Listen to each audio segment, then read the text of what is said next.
committee meeting of the Environment and Sustainability Committee together on the 11th of June 2024. I note that Councillors Jacob Madsen, Pi Augustine, Mayor Teresa Harding, Councillor Andrew Antonelli are present, but Councillor Deputy Mayor Nicole Jonick might be running a little bit late. I'll do the acknowledgement of country. The Ipswich City Council respectfully acknowledges the traditional owners and custodians of the land and waters we share. We pay our respect to their elders, past, present and emerging, as the keepers of the traditions, customs, cultures and stories of proud people. Are there any declarations of interest in matters on the agenda?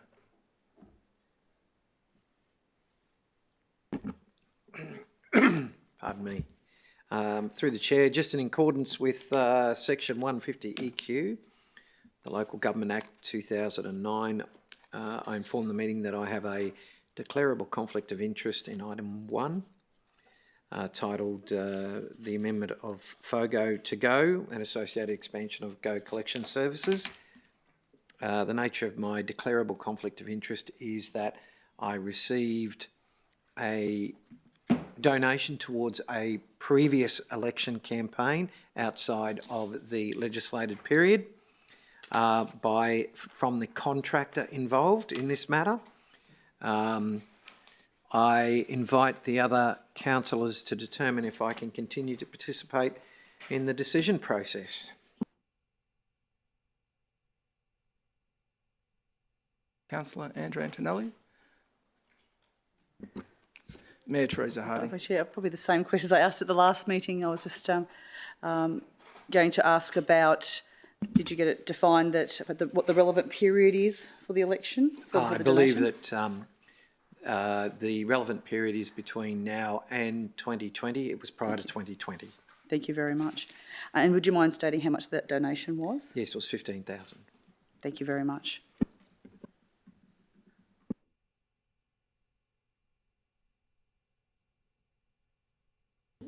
I need a motion from a councillor that Councillor Andrew Antonelli can stay.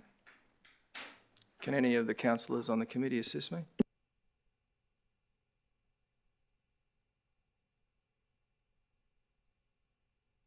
I don't have one ready per se, but I'd like to just check with the CEO. None of the recommendations today are actually materially about our provider of service, are they? It's more what council's doing independent of them. Through the Chair, not directly, no. The matter for decision before you is not a decision about the contractor that provides FOGO or Go collection services. Or their terms of their contract in any way, is it? Correct. Yep. Yeah, okay. In that case, I'm happy. I move that Councillor Andrew Antonelli participates and votes on item 1, titled Amendment of FOGO and Go and associated expansion of Go collection services in today's committee, because I believe there's no personal financial benefit to Councillor Antonelli, and therefore a reasonable person will trust that the final decision is made in the public interest. Can I have a seconder for that motion? I noticed that Councillor Pi Augustine seconded that motion. Is there any discussion? Carried. Oh, sorry. Put it to the vote. Sorry, there was discussion. Sorry. Oh, no, vote. Sorry, vote. Thank you. Councillor Augustine? Seconded, you can vote however you like. I note that all councillors present voted in favour, but Councillor Andrew Antonelli abstained. Yes. Right, the next item on the agenda is business arising. Point of order, Chair. Happy to take your lead on how to deal with it. I've reached out as to where Councillor Jonick is. She's went home because she's unwell. So I'm unsure if I can move an apology at this point of the meeting, or if we'd, at your liberty, Chair. Or should we move a leave of absence for her? Or? Yeah. Yep. We've already progressed in the meeting agenda. I'm comfortable with it being moved now, but... Yep. We haven't really gone into the agenda itself per se, though. Yep. So I'm happy to second that motion. Okay. Vote, if there's any vote. I note that all councillors present supported that motion. Yep. I'll assume that you voted for it, Jim. You didn't raise your hand. I hold my casting vote. The first officer's report today is the amendment of FOGO to Go and associated expansion of the Go collection services. Do any of the councillors present or mayor present have any questions of the council? I note that, could I ask that the appropriate officer come forward?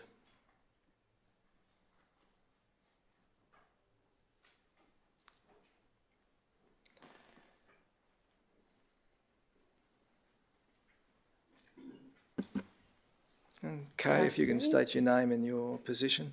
Good afternoon, Kay Kavanagh, General Manager, Environment Sustainability Department. Mayor Teresa Harding. Thank you, Chair. Ms Kavanagh, how many other councils in Queensland have a full FOGO service? Currently, there are no other councils in Queensland or SEQ that have a full FOGO service. Ipswich City Council is the only one that I'm aware of that has that service currently. Okay. I could just, in a summary, why you're recommending that we drop the food organics component? Yeah, it's been a long considered process since we've been working through with the state government, Council of Mayors and other councils within SEQ and have done our due diligence as far as going to the market for a new contract for the service. It's become quite evident that based on a number of reasons, it would be in the best interest of the community and council to move to a garden organics only service. That includes things such as increases to the proposed changes to the legislation by the state government to deem FOGO, the food organics part of that, as highly odorous, and the market not really being ready to receive that product. Also the costs of being able to process that product and the expectations for processors within close proximity to residents to have closed systems or in-vessel systems to be able to process. So it's been a number of changes that have happened in the last few years to expectations to the processors, but also cost implications. Thank you very much, Ms Kavanagh. Thank you, Chair. Are there any more questions of Ms Kavanagh? Thanks, Ms Kavanagh. Yes, sorry. I was just pressing the button first. Yeah, it is, just to reiterate what you said, it is very unfortunate that we're ready to go FOGO, but unfortunately the actual industry isn't ready, and that makes it extremely problematic. And I guess the disappointment there is that there will be many people in the community that would have wanted to continue with FOGO. So is there anything that we can do in the interim until the industry is fully ready to support those people who want to somehow compost their food organics? Currently, there's about 28,000 residents that opt into the service within Ipswich. Of those, there is a small portion that use the service for food organics, and we've done some audits that show it is only a small proportion of residents that do use it for food.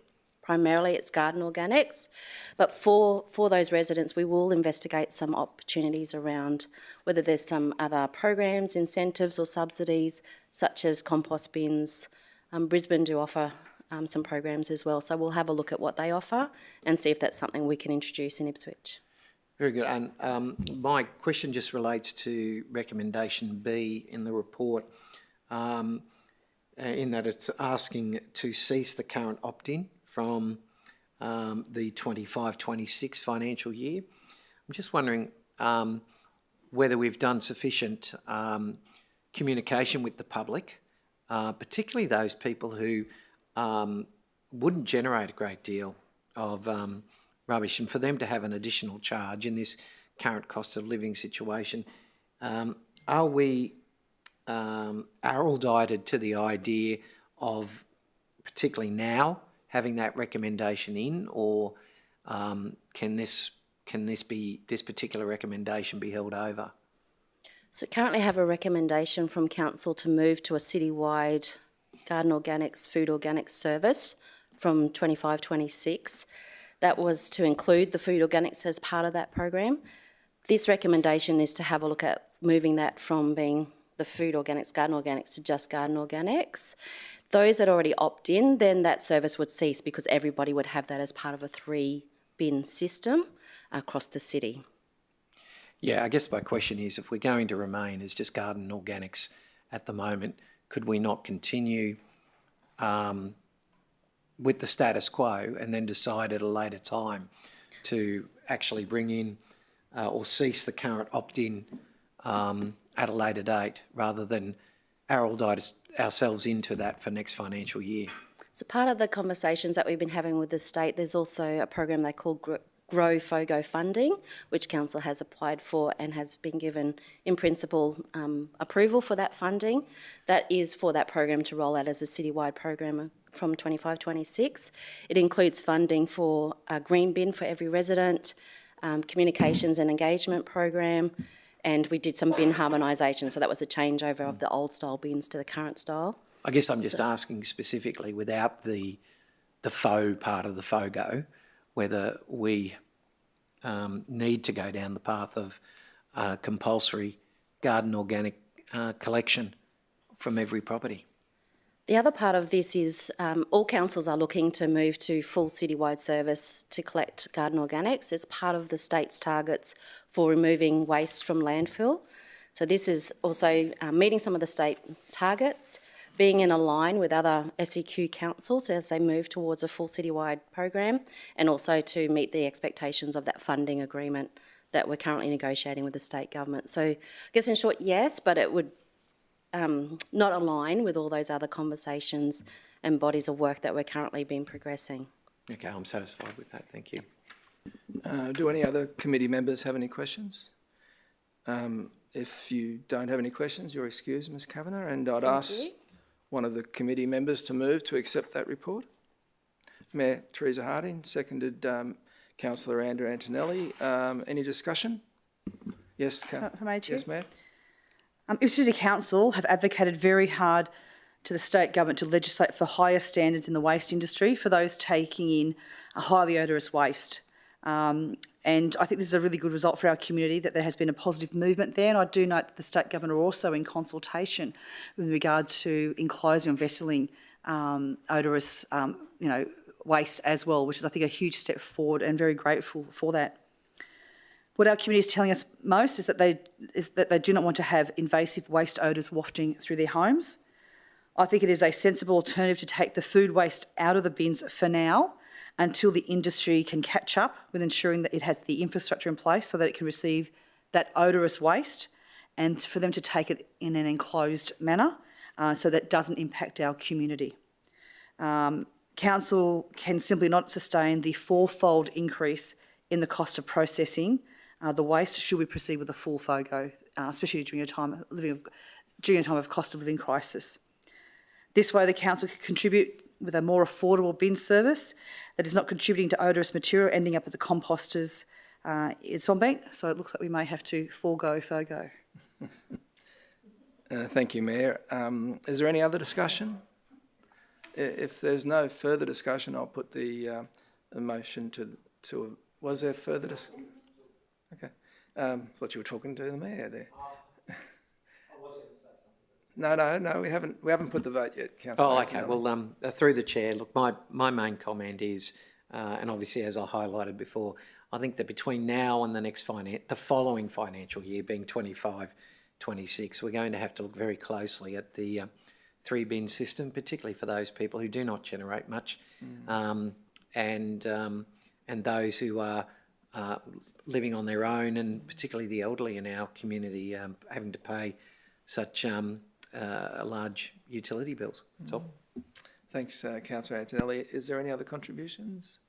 There'd be no other contributions. So the other thing I was going to mention, the fact that at the moment with the opt-in system, I think it's $80, $85 a year, that will be removed. So anyone who's paying that won't have to be paying that anymore.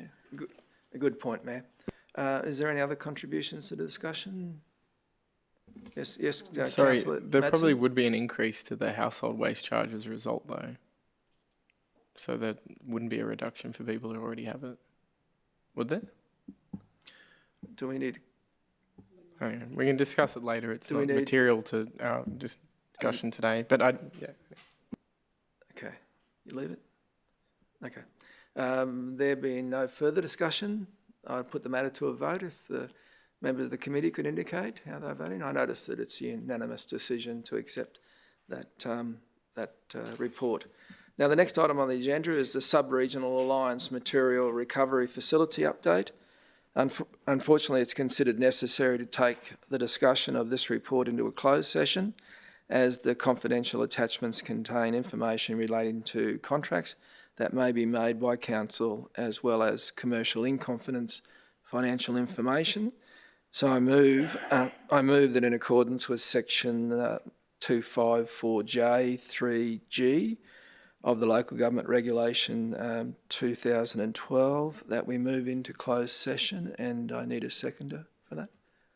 Seconder Pi Augustine, Councillor Pi Augustine. So we now move into closed session, and we close the meeting.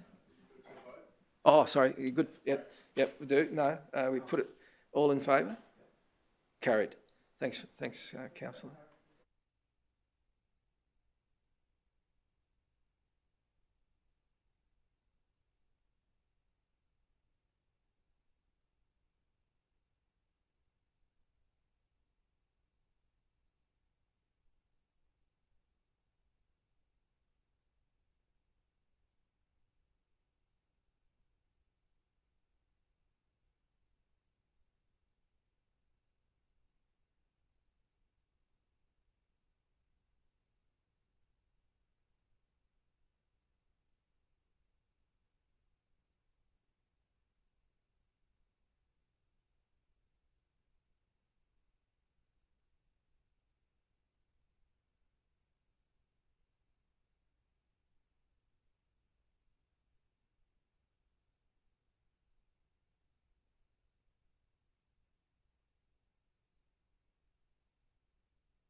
Yes. Yeah, we won't do anything. Yes. Yeah, that's right. We're live. We're live now. Good, thank you. We're live. Oh, good. We'll need a mover and seconder. Moved by the Mayor, seconded by Councillor Antonelli. Discussion? I think, Chair, just it's great to see this project progressing. It was one that certainly started many years ago, I think 5 or so years ago, working with Logan and Redland City Council. So it's good to see this progress and hopefully give us better environmental and commercial outcomes. Good, thank you. Yeah, through the chair, I'll just commend the Mayor for her work on this. This is quite exciting. Very good, Councillor Antonelli. Okay, vote. All in favour? Good, thank you. Right, we'll now move on to the next item on the agenda. Item number 3, red imported fire ant update. Do committee members have any questions of the relevant council officer? Yes, then I call the relevant council officer. I note that the Mayor has a question of Ms Kavanagh.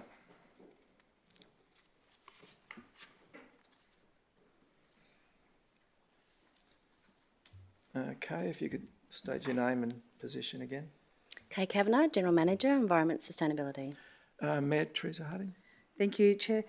Ms Kavanagh, there seems to have been a shift by the government, the state and the feds, for the red imported fire ants. Do you mind taking us through what currently happens and what's being proposed? What costs are being put onto council? So from the 1st of July 2024, so this year, in a couple of weeks, the expectations and obligations for the control and treatment of red imported fire ant nests on council-owned and managed land will be at the cost and responsibility of the local government to do that. The state government will continue to provide baits up until 2026, June 2026, but the resourcing and the application of that will be the council's responsibility to do it.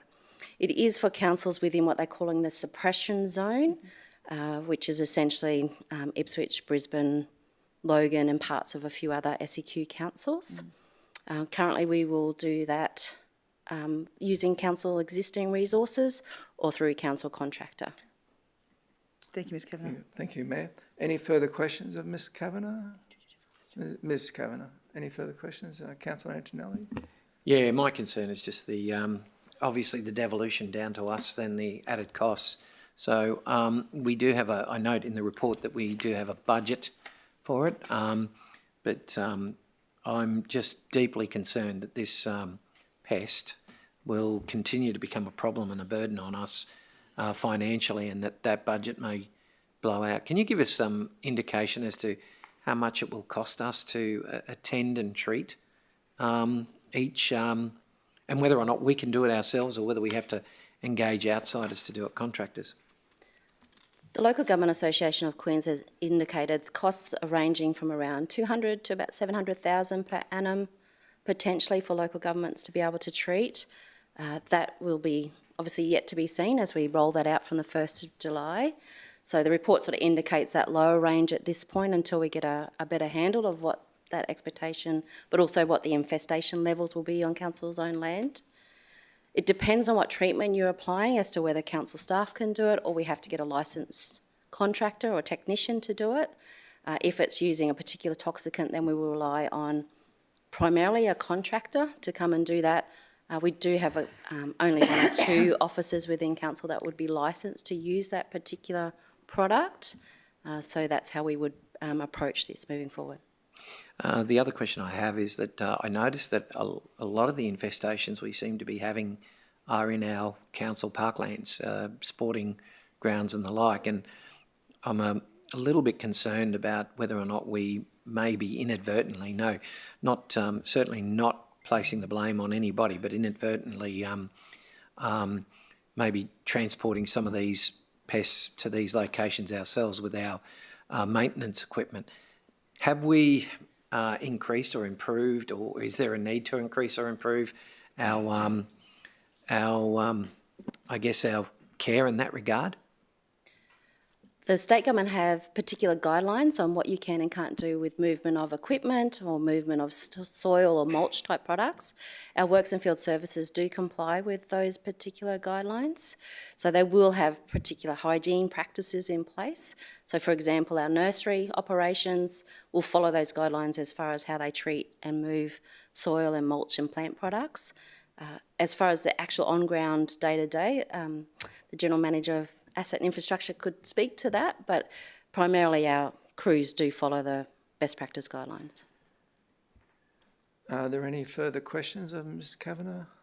There be no further. Did you Unless seek- Matthew wishes to talk to that matter, I guess I'm happy, because admittedly it's not just our own maintenance staff. We've also got external contractors. No, that's correct, Councillor. The only thing I'd add to what Kay commented on was that the team regularly conducts the awareness sessions, so they're very much aware of the challenge. We have some significant processes that we go through in terms of movement of material, particularly mulch and soil. One of our biggest challenges is in the open space mowing program. The team is very aware of the impacts and how, when they mow a particular open space, they can inadvertently aggravate the infestations, which then creates movement, and that creates the spread. But the team reports that diligently, and they're conducting their own baiting as part of that program as well. Are there any further questions? You're excused, Ms Thank you. Thank you. I'd ask one of the committee members to move that the updated report on red imported fire ants be received in the contents noted. Thank you. Moved by Councillor Antonelli, seconded by Councillor Augustine. I open the meeting up to a discussion about that motion. Does anyone wish to speak any further?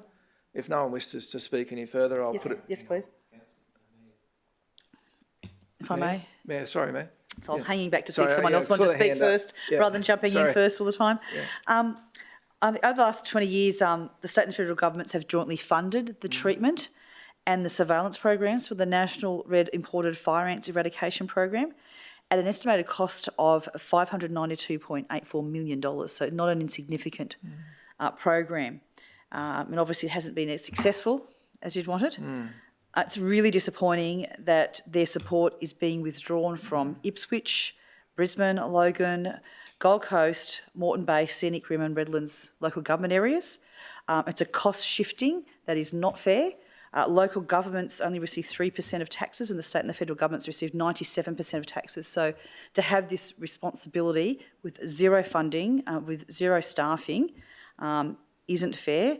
But I also think if it's a truly eradication program, you'd think that you'd be wanting consistency and some type of statewide coordinated approach, because I don't think fire ants recognise the borders of different local government areas. This cost shifting will have financial impacts in the form of baits, contractors, council employee costs, which will cost between, I think, $250,000 to $350,000 a year, and probably take it 1 to 2 full-time staff in council who could be doing other things, such as, and also the equipment, vehicles, accreditation costs and bait costs. So I understand the biosecurity strategy has changed, but I don't believe there has been enough community consultation to prepare people for this shift that will now, also fall to council. I do note the Australian Parliament will have an inquiry later this year on cost shifting to local governments. That hasn't happened for about 20 years. And so I think our council will continue to work with the Local Government Association of Queensland and our policy exec, Councillor Tully, on pushing forward with these type of matters, which are an unfair cost burden, but also we actually want the fire ants eradicated, so a broader body like the state or the feds are a much better body to manage those.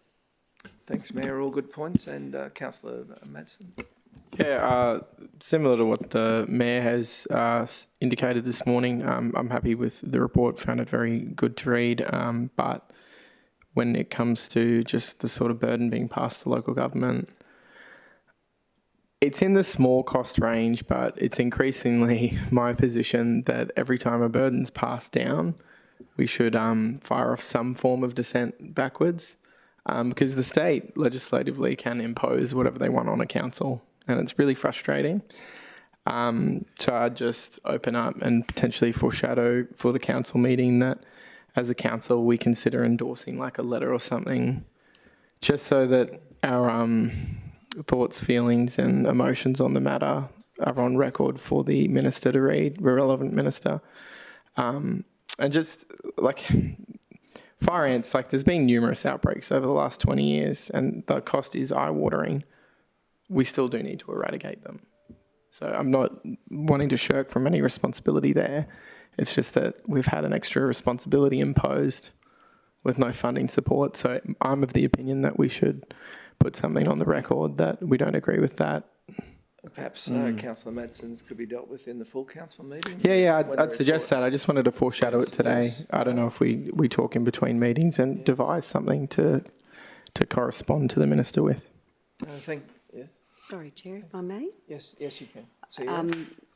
In addition to a letter to the Minister for Council's consideration, there is opportunity that we'll bring forward as officers to you next month for deciding motions to put to the annual Local Government Association of Queensland conference. So this might be a very good opportunity to put forward a motion that might receive the support of other councils and go forward, but both strategies would be worthy. Thanks for that, CEO. If there's no, yes, Councillor Antonelli?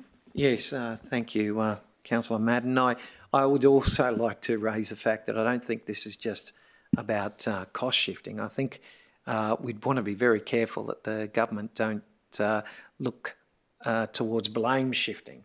So if we don't do our job properly in this area, they could then shift the blame and blame us or suggest that we aren't doing our end of the job of trying to eradicate these pests. The funny thing here is that if the government of the day had have taken a stronger approach to it rather than haphazard in the early days, we may very well have eradicated this pest. But unfortunately, they didn't do that, and as a result, they're now burdening the ratepayers of Ipswich with the idea of eradicating this pest. And quite frankly, I'm seeing this as not just cost shifting, but blame shifting. I think it'll be control rather than eradication in the future, Councillor Antonelli. Control. Well, yes. I was yes, just ma'am. Chair, Councillor Madsen raises a very good point. If we wanted to today, we could say that the recommendation that the report be up, the update report is a recommendation A, and we could add a recommendation B to say that we will write a letter, and that could be something that the ordinary council could consider to say that, add a B to say that that we'll write a letter to the Minister, the Queensland Minister for Agriculture. Can we take that as a motion from you? Yeah, I'll propose to the mover and the second and to you, Chair, that May I suggest the letter, points out our discontent with the changes? yeah. Oh, protesting in many respects, but it'll be on deaf ears, I would imagine. It's like a general thing. Like, I'm happy to accept what we got to do moving forward. Yep, let's go on, let's do it. But yeah, before we really just roll with it, we should at least say, hey, not really cool that you're doing this again. Right to the Minister for Agriculture, Mr. Ferner, I think. Yes. I just need the mover and seconder of the original motion to. All good? Well, can we have the I'll go for the motion motion motion first. together? Or How would you prefer, Councillor, outlining the unfairness and the... Well, how about perhaps we can put the someone draft the motion while we proceed to other items and then come back to it. a good Oh, point? we might as well... Unless we I think I do it, yeah. We might It's as well. simple There's- wording. There's enough. either that or Tell we us, amend it for the council meeting. Oh, I can see it now. I've got my glasses on. Right behind, yes. And I think that what the unfairness of the cost shifting, but I guess what's the word for the, I say blame shifting, but the success of the program does need a coordinated approach, yeah. Yeah, unfairness just sounds too weak and overly diplomatic. Well, shall we, okay, I'll propose then that the... Protesting the unfairness. The fire ant imposition. Protesting the imposition of the devolution of responsibility. How about we move back to amending the Okay, motion? so I'll just say that council write to the Minister for Department of Agriculture Fisheries. I might leave it at that, noting that the ordinary council will have a discuss it between now and then. I'm wondering whether we just deal with the existing recommendation and then perhaps prepare something between now and the council meeting. And, yep, okay, I'll withdraw that motion Withdraw. then. Good. I think that's wise words, Yeah. Councillor Antonelli. I mean, give us time to think about it. Now, if the discussion is concluded, I'll mean put to the steal your motion thunder that there. I'll put the motion that the updated report on the red imported fire ant be received and the contents noted. All in favour? Good. I notice that's unanimous. So now we'll move on to item 4 on the agenda, the proposed updates for disaster management policy and the local disaster management plan. Do any committee members have any questions of the relevant council officer? I see no from the Mayor. Councillor Antonelli, any questions? Councillor Augustine and Councillor Madsen, no questions? Well, that being the case, I'll move straight on to moving the recommendations as appear in the agenda. Could I have a mover for that? Mayor Harding and Councillor Augustine. Discussion. Is there any discussion? Do I hear no discussion? Yes, please. Yes, Councillor Antonelli. Yeah, just want to commend the emergency management staff for putting together the policy and the plan, and look forward to it formally being released. The plan, that is. That's great. Thank you, Councillor Antonelli. Any other discussion? There being no other discussion, I'll put it to the vote. Would the members of the committee indicate if they support the motion? Unanimous again. Good. We'll move on to item 5 of the SCS local controller honorarium payments. Do any committee members have any questions of the relevant council officer?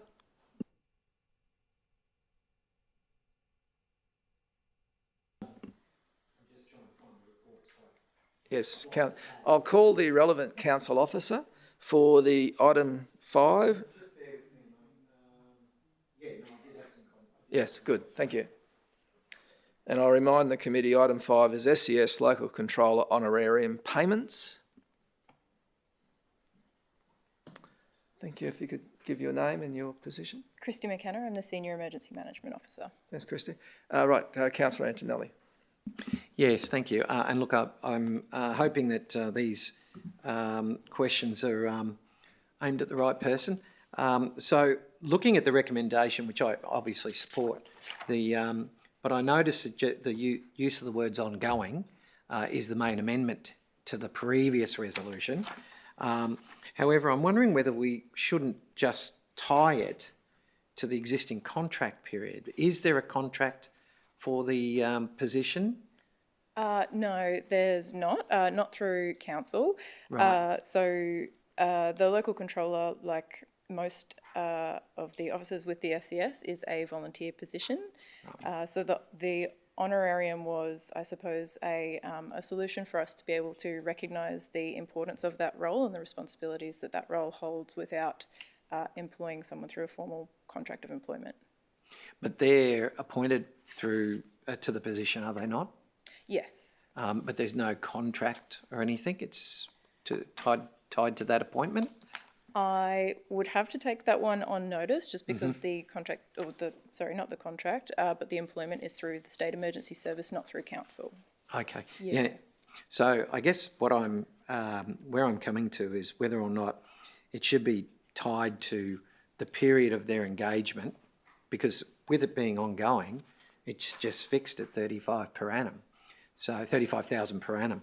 So there's no indexation, there's no review period nominated or anything. So I just wondered whether there was a need to somehow tie it to something, or for it to come back at a period of time for it to be reviewed. There doesn't appear to be anything in the report along those lines, that's all. So I suppose the local controller is a position established in legislation. So the position more or less will continue ongoing. I believe the appointment to that role is roughly 3 years. Again, I'd have to come back to you to confirm that for that particular appointment. Yeah, I might have to take that one on notice, I'm sorry. Yeah, just through the chair, I'm just wondering whether we could take that on notice, because it may have a bearing on personally when it comes to the council meeting as to whether I'd like to move an amendment. So that's all. Thank you. CEO? No, just, to add that we can certainly work to clarify that prior to it coming to council. So we'd certainly work to have the answer ready in order that we could inform council and you could make a decision as you see fit then. May I make a suggestion? Yes, ma'am. Regardless of who's in the role, so if, just so that person's there for half a year, 3 years or whatever, we're still looking at council allocating that $35,000 each year, regardless if there's a changeover or how long that person's contract is, I think is the intent of that particular honorarium. I don't know if that helps. Yeah, I mean, the purpose of my question is just obviously there's no indexation to increase it with the inflation to keep it in pace. There's no review date or anything in relation to it, so that's the only reason for the question, I guess, just to provide some surety going forward. Otherwise, it just goes on infinitum at 35k per annum. Perhaps if the minutes could just note that you take that question on notice. Any other questions? You're excused. Thank you. There being no other questions, I'd ask for a mover of the recommendation that the council pay the Ipswich City SES unit local controller an honorarium of $35,000 per year ongoing. Moved by Councillor Antonelli and seconded by Councillor Madsen. Any discussion? I think just yes, ma'am.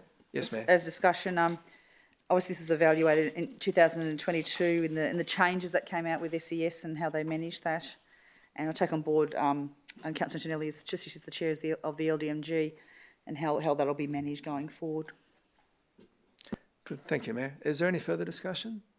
If there's no further discussion, I'll put the matter to a vote. If you could indicate by a show of hands if you support the motion. Good. Another unanimous decision. The next item on the agenda is item 6, Waterfest campaign. This is a report concerning the 2024 Waterfest campaign, highlighting the success of the program, which was delivered from February to May 2024. Do any of the committee members have any questions on the relevant council officer? Yes, Mayor. I'd ask the relevant council officer to come forward to answer questions.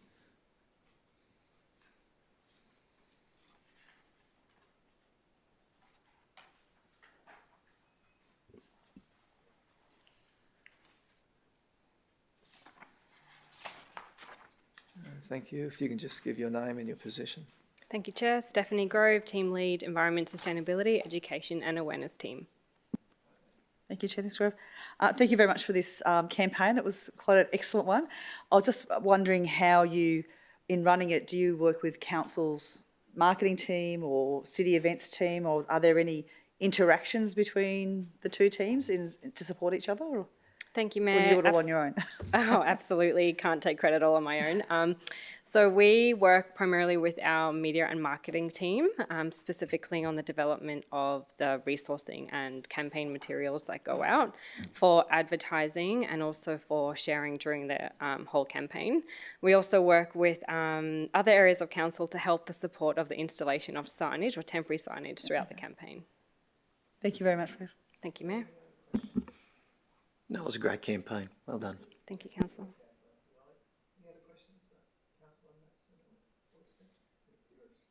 Thank you.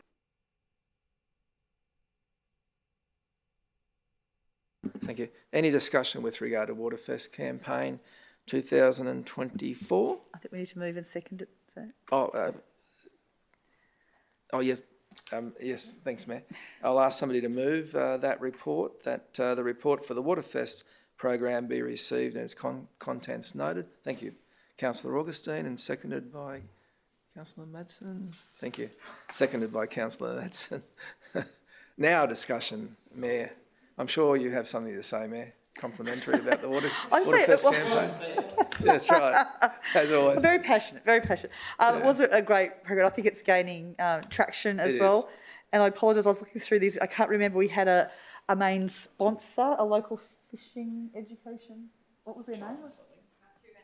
Oh, sorry, Two Bent Rods were fantastic. They were so wonderful, especially with the young ones and the older ones with fishing and any support. So it's great to see us all working together and, you know, having people have a bit more pride in our waterways and fishing and getting rid of pests.